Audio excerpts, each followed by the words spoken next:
Okay, we are recording already. And what is your name? David Williams. David Williams. And how old are you, Dave? I'm 31. 31. And you're a truck driver? Yes, sir. I've been out here 13 years. All right. And where you're from?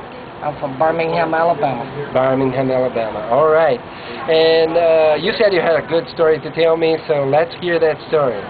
Well, me and my wife used to drive a six-wheeler, what they call it's an expediter. It's like a straight truck with a big sleeper on it. We ran over the road like we do now. Okay. Her name? Elizabeth Williams. Elizabeth. She was my team driver. Okay. That's her mother with me. And we started pulling for a company called Allstate. They dress for trucks up red, white, and blue, the American flag type of colors. And we had been, I guess we'd been with them about a year or two, something like that.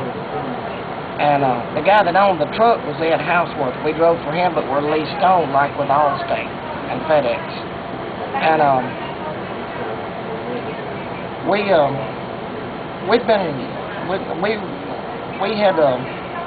we'd left Alabama and wound up in Texas. And my clutch went out in Texas at Peterbilt. Well, Mr. Ed made sure we were, put up in a motel and all, and we got up the next morning. Her mother had called, and there had been two planes that had hit towers in New York. Oh, okay. And woke us up. We turned on the TV and all, and got to watching it. They called my truck was ready. I no more got to my truck, and we had what they call a Qualcomm computer. You get your loads and info was to call in. I'd called in.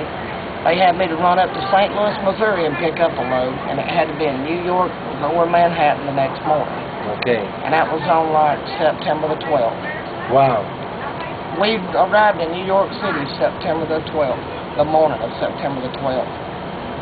And we were delivering body bags, tents, medical supplies to the people of New York City. And after they told us what we were supposed to be doing, we told them, you pay for the fuel, we'll put our time in. Wow, that's you pay for fuel, it'll be nothing, it'll be on us for the company. When we got up there, it was like Guatemala. It was just a war zone. There was, the streets looked like debris all over. It was like, the debris.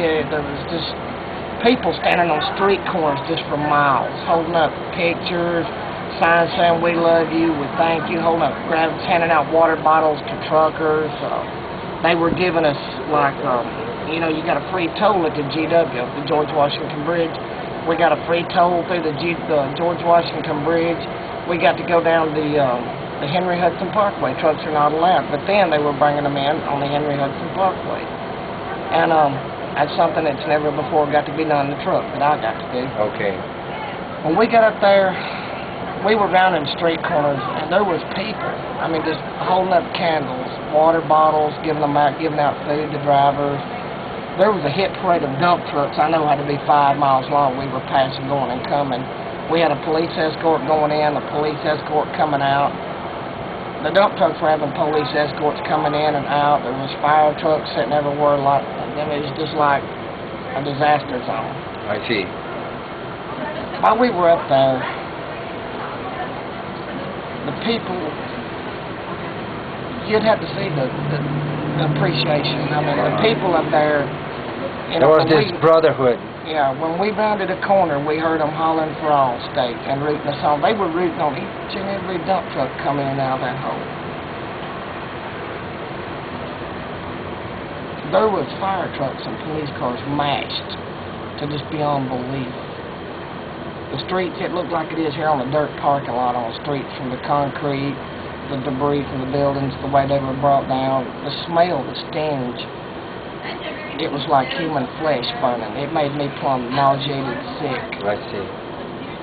You couldn't look at a police officer or firefighter's face. I mean, you could read what was on their face, just like reading a book.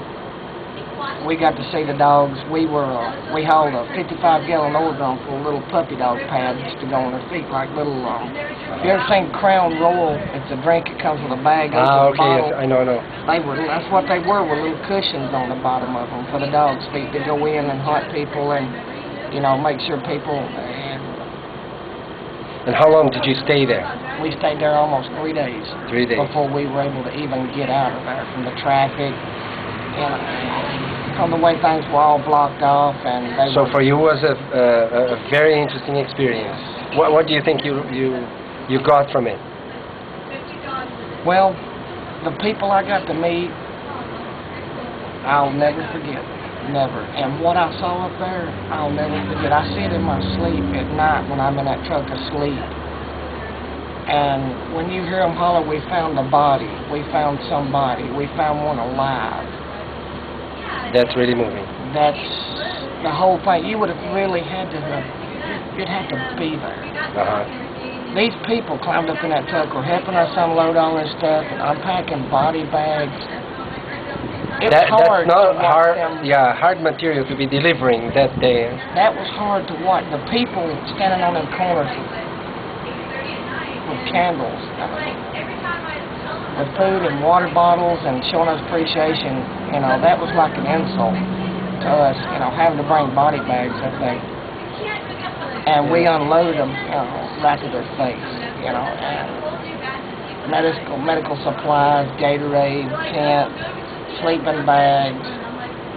Well, but a very important cargo anyway. They were setting up tents down through there for these people that were going in and finding and digging through these debris and all of this to sleep in at night. Okay. They had little shower deals set up in these little tents. They were handing out water bottles and food. It always brings the best in people in this kind of situation. I seen more unity there. I think that would be the let's say, if more personal this story is going to mark your life for the rest of your life. And there was more country and personal appreciation. More people from different countries united there. Uh-huh. There's not only whites, Hispanics, Americans, blacks. Yeah. There's people from, like, Czechoslovakia living up there that were affected. No, everybody a lot of guys from my country died that day. And there was people we've met up there from the Soviet Union. That were just good, sweet as can be people.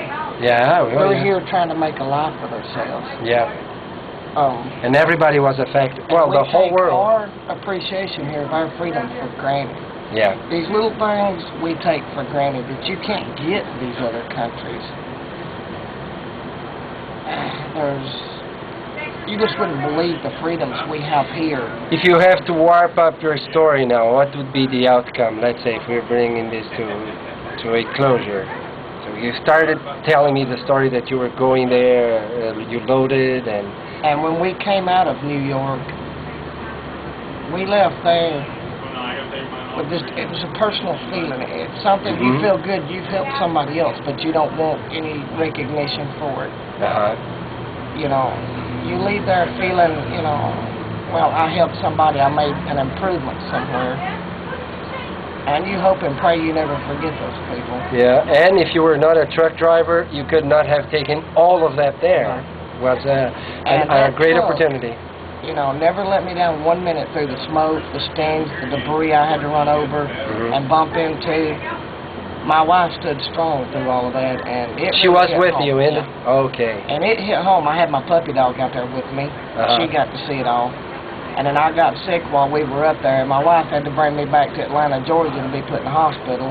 They hadn't found out what's been wrong with me till yet, but I apparently caught up there. Yeah, your mother-in-law was telling me. And I stayed sick a lot from it. And I plan on being out here a few more years before I retire. And I've been from coast to coast, water to water, and border to border.